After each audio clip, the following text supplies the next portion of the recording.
Une ville, deux couvertures, 164 pages. Le nouveau numéro du magazine Of Two est d'ores et déjà disponible. Sa fondatrice est avec nous pour en parler. Bonsoir Lise Gomis. Bonsoir. Après Accra au Ghana, vous nous emmenez dans la tonitruante, l'envoûtante Kinshasa en RDC. Pour quelle raison ? Pour quelle raison? Parce qu'il nous fallait une ville dynamique, avec aussi une communauté qui porte le magazine, parce que c'est aussi ça, on fait un magazine pour des auditeurs, et il s'avère que la communauté congolaise est bien, j'allais dire, elle nous supporte depuis, enfin, elle nous soutient depuis le début. On avait à peine commencé à écrire qu'on on recevait des messages de partout, donc le choix était hyper simple. Alors d'entrée, vous nous plongez dans cette ville à l'aspect multiforme. Qu'avez-vous appris et retenu du quotidien des Kinois ?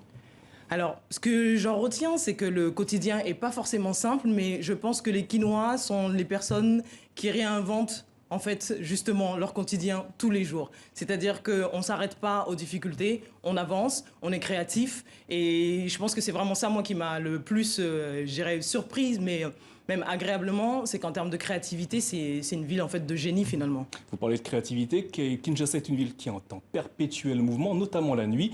Vous nous montrez à travers une série de photos intitulée King of the Night. Qu'avez-vous souhaité nous montrer à travers ces images ?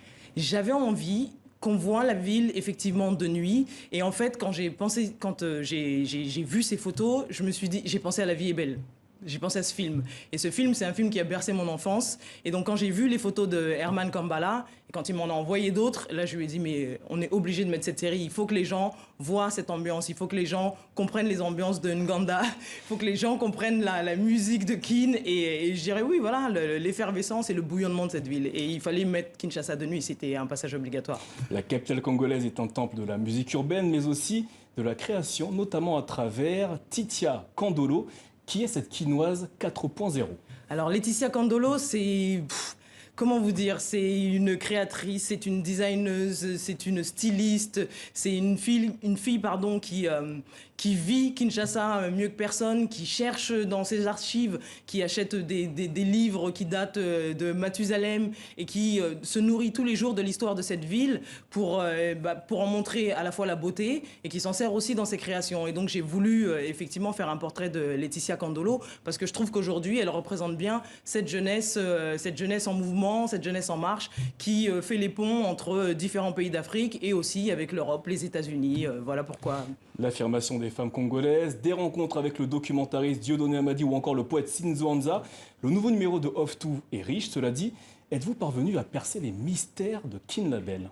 Je ne pense pas parce que, étant donné la conjoncture, je n'ai pas pu aller à Kinshasa. Donc je pense que je ne percerai pas les mystères tant que je n'aurai pas mis mon pied à Kinshasa et que justement je ne me baladerai pas dans les rues. Enfin voilà, il va falloir que j'y aille et que je m'en imprègne. Ça c'est pour moi une première expérience. Et effectivement j'étais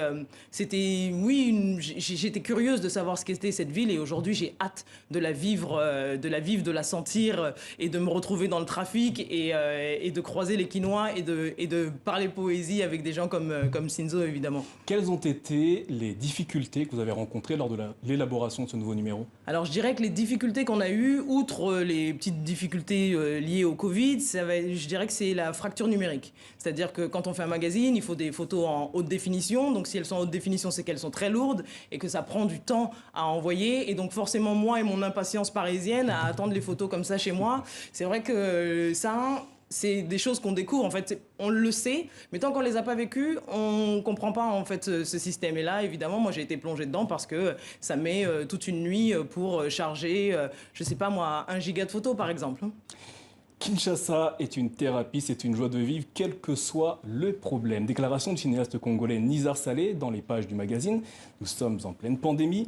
Ce nouveau numéro de Of Two a-t-il été une forme de traitement ? Je pense que à la fois pour moi et à la fois pour les gens aussi qui ont participé à ce numéro, il y a quelque chose comme ça de... On ne s'arrête pas, encore une fois, c'est ce que je disais au début, c'est une ville qui, certes, rencontre des difficultés, mais on ne s'arrête pas à la difficulté, on la dépasse. Et avec l'équipe, c'est exactement ce qui s'est passé, c'est-à-dire que je me suis retrouvée à Paris en me disant comment je fais.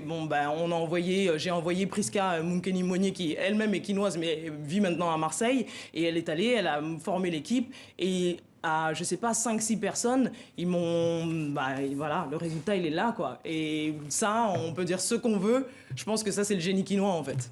Merci Lise Gomis. C'est le nouveau numéro de Of Two consacré à Kinshasa en RDC est d'ores et déjà disponible.